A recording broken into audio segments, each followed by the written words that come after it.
Hello बच्चों, स्वागत है आप सभी का हमारे एक और नए वीडियो में। आज से हम क्लास 10th एनसीईआरटी बुक का सॉल्यूशन करने वाले हैं।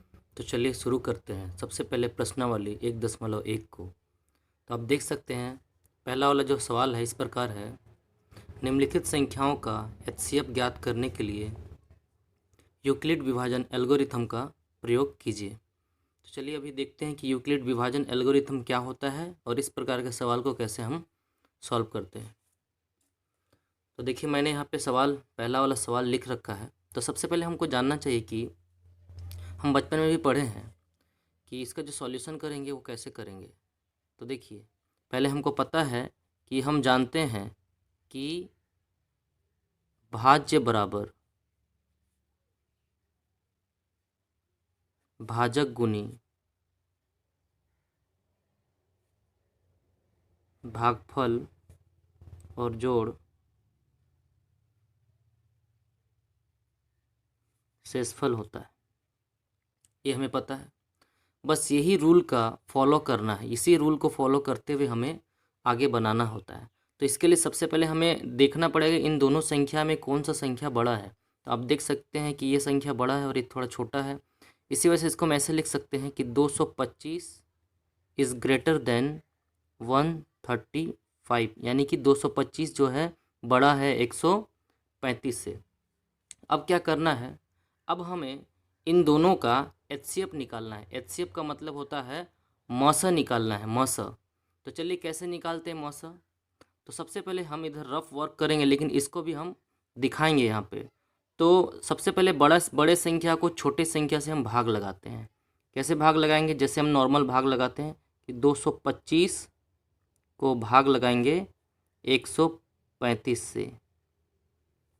अब 135 का पहाड़ा आपको आता नहीं है, फिर भी आप देख सकते हैं कि अगर 135 को 2 से गुना करेंगे तो बहुत ज़्यादा हो जाएगा, इसीलिए इसको एक बार में हम भाग लगाते हैं। एक बार में भाग लगाते हैं तो हो जाएगा 135, माइनस करते हैं तो यहाँ से आ जाएगा 0, यहाँ से हो गया आपका 12, 12 में से 3 गया तो आ गया 9, और यहाँ पे हो गया आपका ख़त्म हो गया, ये कुछ भी नहीं बचेगा।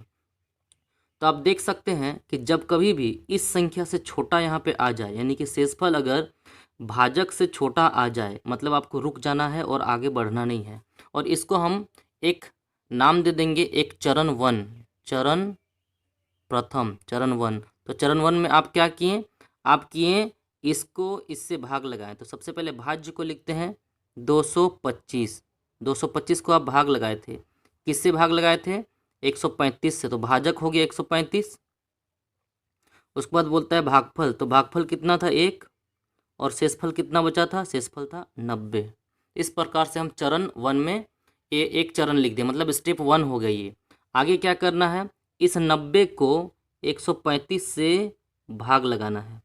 अब 90 को भी 135 से जब भाग लगाएंगे तो 90 कम 90, 90 दूनी 180 हो जाएगा, यानी कि बहुत ज़्यादा हो जा रहा है। इसीलिए 90 को एक बार में ही भाग लगाते हैं। 90 एकम 90, माइनस करेंगे, यहाँ से आ जाएगा 5 और यहाँ से आ जाएगा 4। आप फिर से देख सकते हैं ये संख्या जो है इससे बड़ा है और इससे यहाँ पे छोटा आ गया, मतलब छोटा आ गया, आपको रुक जाना है। इसको चरण 2 यानी कि दूसरा स्टेप हमारा है। तो दूसरा स्टेप में हम किसको भाग लगाए थे, हम लगाए थे 135 को भाग लगाए थे। किससे लगाए थे, 90 से। तो 90 हो गया भाजक मेरा, और भागफल कितना था, भागफल था 1, और फिर से शेषफल कितना बचा यहाँ पे, शेषफल बच गया मेरा 45। ठीक है, आगे ये 45 को अब 90 से भाग देना है, तब तक भाग लगाना है जब तक हम मेरा शेषफल 0 ना आ जाए। तो 45 का पढ़ा है, 45 दूना कितना होता है, 90 होता है। तो 90 हो गया, माइनस की यहाँ पे 0 0 आ गया। अब ये हो गया मेरा चरण 3, ये हो गया चरण 3। चरण 3 में हम किसको भाग लगाए थे, हम लगाए थे 90 को भाग लगाए थे। किससे लगाए थे, 45 से लगाए थे। भागफल कितना था, 2 था। शेषफल कितना था, 0 था। इस वजह से जब तक लास्ट में 0 ना आ जाए तब तक आपको भाग लगाते रहना है। अब 0 हो गया, मतलब अभी रुक जाना है। अब हमको निकालना है कि इसका एचसीएफ क्या हो गया। तो एचसीएफ किसका निकालना था, यहाँ पे लिखेंगे अतः 135 और 225 का एचसीएफ बराबर, एचसीएफ वही संख्या होता है जिस संख्या से अंत में पूरा पूरा भाग लगाने से लास्ट में जो शेषफल है वो जीरो आता है, यानी कि 45 से हम पूरा भाग लगाए हैं और लास्ट में जीरो आया है। इसका मतलब जो 45 हो गया ये मेरा क्या हो गया, ये मेरा हो गया HCF हो गया। यही मेरा हो गया आंसर। ऐसे ही स्टेप में आपको बनाना है और इसी तरह से साफ सुथरा बनाना है, आपका एक भी नंबर नहीं कटेगा। तो चलिए फिर आगे बढ़ते हैं। इसका एक और सवाल है, उसको भी हम लोग सॉल्व करते हैं। तो आप देख सकते हैं दूसरा सवाल भी मैंने लिख लिया है। इसमें भी हम क्या करते हैं, इसमें भी हम सबसे पहले सॉल्यूशन लिखते हैं और यहाँ पे दोनों में से जो बड़ा संख्या है उसको हम पहचानते हैं कि कौन बड़ा है। ये बड़ा हो गया और 196 मेरा छोटा हो गया है। इसके साथ भी वही काम करना है जो हम इससे पहले वाले में किए थे। सबसे पहले हम भाग लगाते हैं, बड़े संख्या को छोटे संख्या से भाग लगाते हैं। 38220 को हम भाग लगाएंगे 196 के साथ। तो देखिए ये बहुत बड़ा नंबर है और 196 का पहाड़ा तो आता नहीं है, इसीलिए हम क्या करेंगे, 196 को पहले 3 अंकों के साथ देखेंगे तो 196 को पहले 1 से ही भाग लगाते हैं, यानी कि 196 ही हो जाएगा। माइनस करते हैं तो 12 में से 6 गया तो 6 आया, 17 में से 9 गया तो यहाँ पे हो गया 8 और यहाँ पे 2 में से 1 गया तो हो गया 1। ठीक है, इतना हो गया। अब ये देखिए अभी इसका बहुत सारा संख्या बाकी है, इसीलिए हमको एक स्टेप में रुकना नहीं है, ये संख्या को नीचे उतारना। 2 को हम नीचे लेके आएंगे तो यहाँ पे लिखेंगे 2। अब देखिए ये कितना बार में जाएगा, तो अब हम गुना करके देखते हैं कि 196 को अगर हम 9 से गुना करके देखिए तो 9 पचे 45, 9 छक 54 का 4 हो गया 5, 9 9 81, 81 और 5 86, हाथ में बच गया 8, 9 एकम 9 और 8 यहाँ पे हो गया 17, यानी कि 9 बार में चला जाएगा। तो हो गया आपका 1 7 6 और 4। माइनस करेंगे तो देखिए 12 में से 4 जाएगा तो हो जाएगा 8, यहाँ 6 था तो 5 हो गया, 15 में से 6 गया तो हो गया 9 और आपका यहाँ पे बच गया 7, इधर हो गया 0 0। ठीक है, और यहाँ पे आ गया आपका 1 0 और। अब हम क्या करेंगे, अब देखते हैं 196 को एक बार 5 से गुना करके देखते हैं। तो 5 36 का 0, हाथ में 3, 5 9 45, 46 48 का 8 हाथ और आपका 5 कम 5 और 4 9, तो इधर हो गया आपका 5 बार में पूरा चला जाएगा 980। तो ये हो गया पूरा 0 0 0 हो गया। आप देख सकते हैं यहाँ पे कि एक ही संख्या से भाग लगाने पर 0 आया है। इसका मतलब मेरा स्टेप कितना बनेगा, मेरा स्टेप बनेगा सिर्फ एक, यानी कि चरण 1, चरण प्रथम बनेगा। तो चरण प्रथम में किसको भाग लगाए थे, 38220 को भाग लगाए थे। किससे लगाए थे, 196 को। भागफल कितना था, तो भागफल मेरा आया 195 और शेषफल कितना आ गया, शेषफल आ गया 0। तो इसका चरण पहला ही होगा। यहाँ भी लिख सकते हैं अतः 196 और 38220 का HCF बराबर कितना आएगा। इसी से भाग लगाने से पूरा कट गया है, इसीलिए हम लिखेंगे 196 और ये मेरा हो गया आंसर।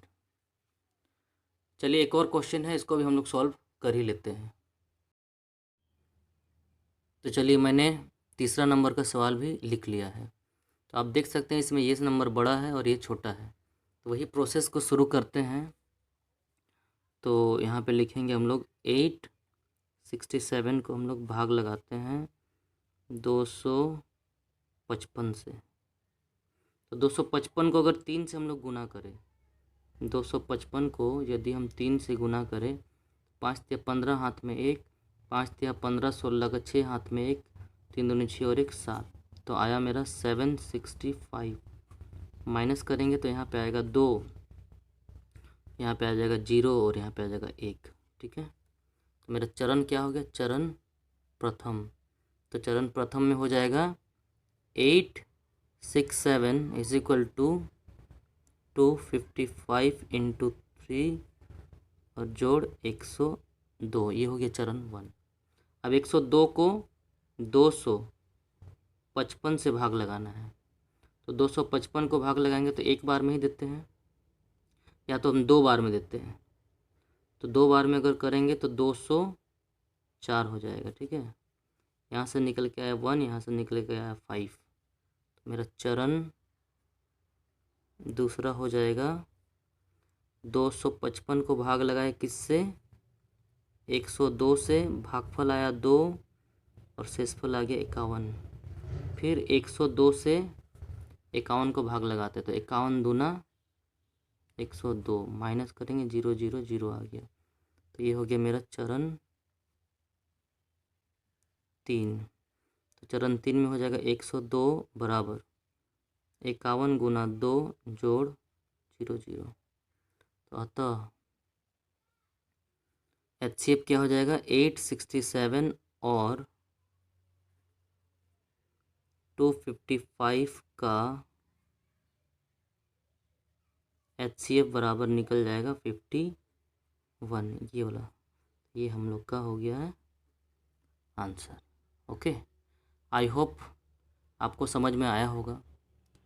इस वीडियो में बहुत बड़ा वीडियो हो जाएगा, इसीलिए इस वीडियो में पहला ही क्वेश्चन को सॉल्व कर रहे हैं हम लोग। नेक्स्ट वीडियो में इसके बाकी सारे सवाल को भी सॉल्व करेंगे। तब तक के लिए अपना ध्यान रखिए और पढ़ते रहिए, क्योंकि ये 10th आपका भविष्य निर्धारण करेगा। आपको बहुत मेहनत करना है, इतना बना लीजिए इस मैथ को कि आंसर तक आपको याद हो जाए। ठीक है, चलिए बहुत बहुत धन्यवाद आप लोगों का, बाय।